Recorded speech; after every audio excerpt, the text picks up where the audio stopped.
আসসালামু আলাইকুম, welcome back to my channel রিতাস kitchen. গ্রীষ্মকালীন ফল কাঁঠাল দিয়ে আজ খুবই ইয়াম্মি একটা ডেজার্ট আপনাদের সাথে শেয়ার করব। সেটি হচ্ছে কাঁঠালের পুডিং। তো দেখে নেওয়া যাক কিভাবে তৈরি করলাম কাঁঠালের পুডিং। বাজারে এখন প্রচুর পরিমাণে পাকা কাঁঠাল পাওয়া যাচ্ছে। পুডিং তৈরির জন্য এখানে কিছু পাকা কাঁঠাল নিয়েছি। এই কাঁঠালগুলো আমার বাড়ির খুবই রসালো এবং সুস্বাদু। কাঁঠাল থেকে বিচিগুলো বের করে নিয়েছি। কাঁঠালের পুডিং তৈরির জন্য অবশ্যই খুবই পাকা কাঁঠাল নেওয়ার ট্রাই করবেন, এতে করে পুডিংটা খেতে ভালো হয়। বিচিগুলো ছাড়িয়ে নিয়ে একটা ব্লেন্ডার জারে কাঁঠালগুলো দিয়ে দিচ্ছি।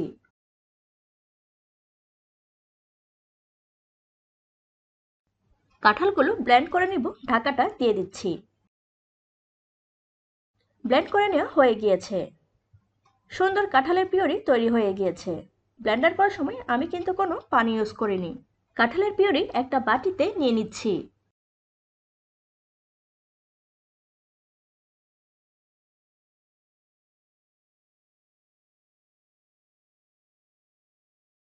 দেখুন পিউরিটা অনেক স্মুথ হয়েছে, কোনো আঁশও নেই।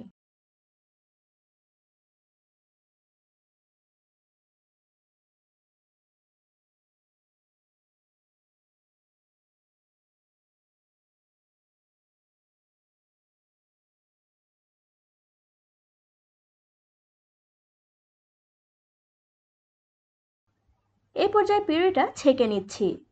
ছেঁকে না নিলে কাঁঠালের পুডিংটা ভালো হবে না।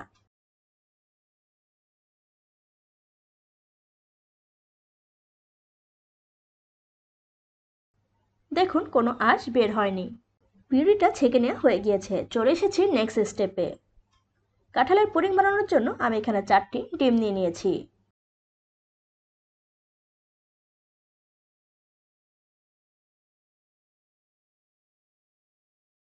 কুসুমগুলো আলাদা করে নিচ্ছি।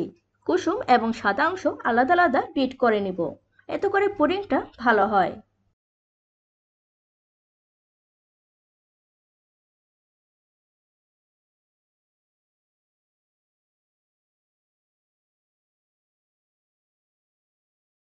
প্রথমে সাদা অংশটা বিট করে নিচ্ছি।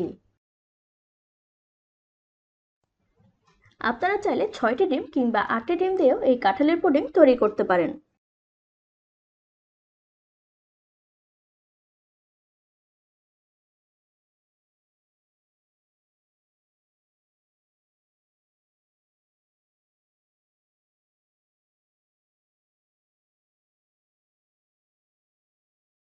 সুন্দর ফুমি হয়েছে, বিট করা হয়ে গিয়েছে সাদা অংশ। এ পর্যায়ে কুসুমগুলো বিট করে নিচ্ছি।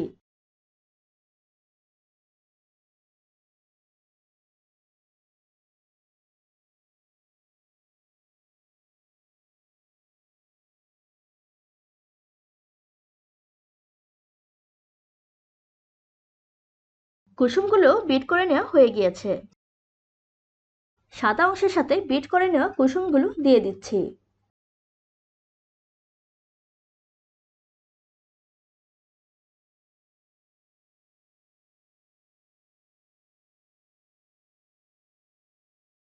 সাদা অংশ এবং কুসুম আবারও কিছুটা বিট করে নিচ্ছি।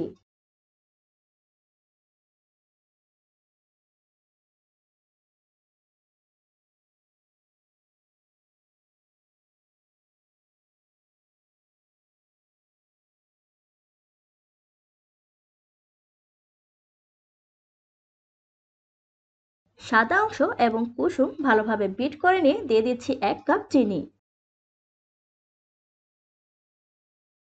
দিয়ে দিচ্ছি 1 কাপ লিকুইড মিল্ক।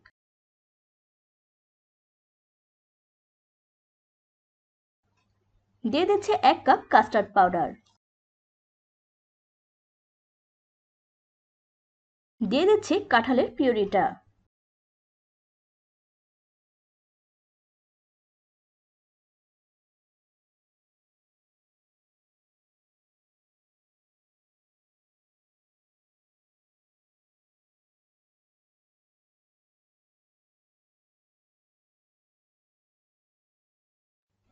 দিয়ে দিচ্ছি ভ্যানিলা এসেন্স। সবকিছু দিয়ে চামচের সাহায্যে কিছুটা মিক্স করে নিচ্ছি। 4টি ডিম নর্মালি 1 কাপ চিনি এবং 1 কাপ লিকুইড মিল্ক ইউজ করা লাগে। যেহেতু কাঁঠাল অ্যাড করেছি, আমার কাঁঠাল অনেক মিষ্টি, তাই এক্সট্রা চিনি অ্যাড করার প্রয়োজন হয়নি। আপনারা আপনাদের প্রয়োজন অনুযায়ী বাড়িয়ে কমিয়ে চিনিটা অ্যাডজাস্ট করে নিতে পারেন। কাঁঠাল পুষ্টিগুণে ভরপুর। কাঁঠালের সিজনে যে কোনো ডেজার্ট তৈরি করে নিতে পারেন, কিংবা কাঁঠালের পুডিং বানালেও বড় থেকে ছোট সবাই পছন্দ করবে। বিশেষ করে বাচ্চারা কাঁঠাল খেতে পছন্দ করে না। এভাবে কাঁঠালের পুডিং বানিয়ে দিলে আশা করি বাচ্চারা খুবই পছন্দ করবে। চামচ দিয়ে মিক্স করে নিয়ে আবারও বিট করে নিচ্ছি।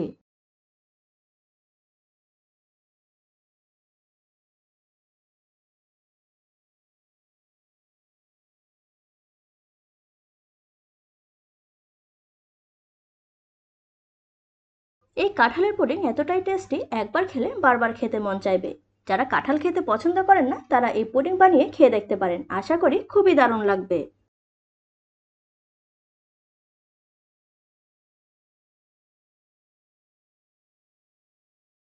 সুন্দরভাবে বিট করে নেওয়া হয়ে গিয়েছে।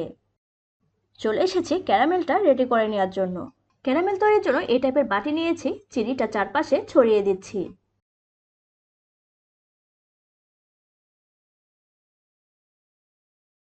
খুব সুন্দরভাবে চারপাশে ছড়িয়ে দিচ্ছি।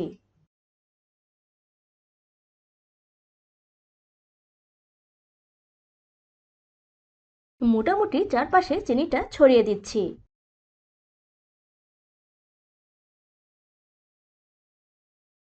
এই পর্যায়ে চুলার আঁচ লোতে রাখা লাগবে।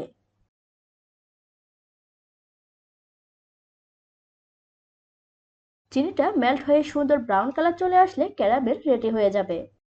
চিনি মেল্ট হলে এপাশ ওপাশ করে দিলে ক্যারামেলটা সব জায়গায় ভালোভাবে সেট হয়।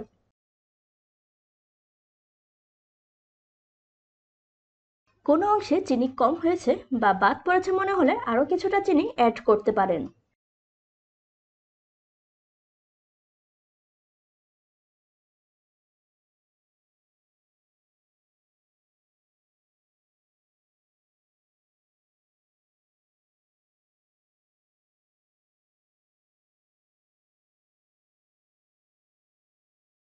বাটিটা এর সাইড ও সাইড করে দিলে চিনিটা ভালোভাবে মেল্ট হয়।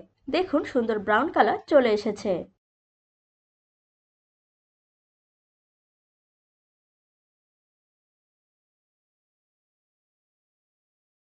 ক্যারামেলটা রেডি হয়ে গিয়েছে। ক্যারামেলটা ঠান্ডা করে অল্প ঘি মাখিয়ে নিয়েছি বাটিতে।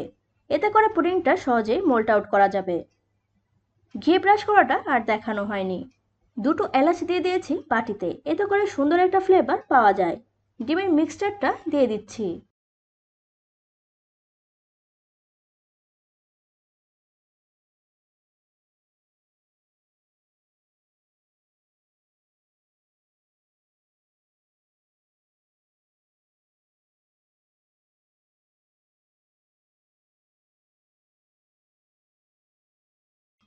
এই টাইপের একটা বড় হাঁড়ি নিয়ে নিয়েছি।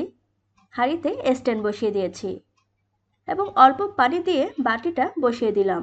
উপরে যে কোনো টাইপের শিল ইউজ করতে পারেন। চুলার আঁচ মিডিয়ামে রেখে পুডিংটা তৈরি করে নিচ্ছি।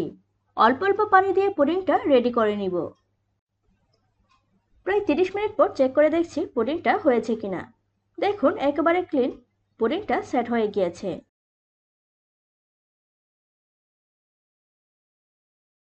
আরও 5-7 মিনিট এটা স্টিম করে নিচ্ছি, দেন ফ্লেমটা অফ করে দিব।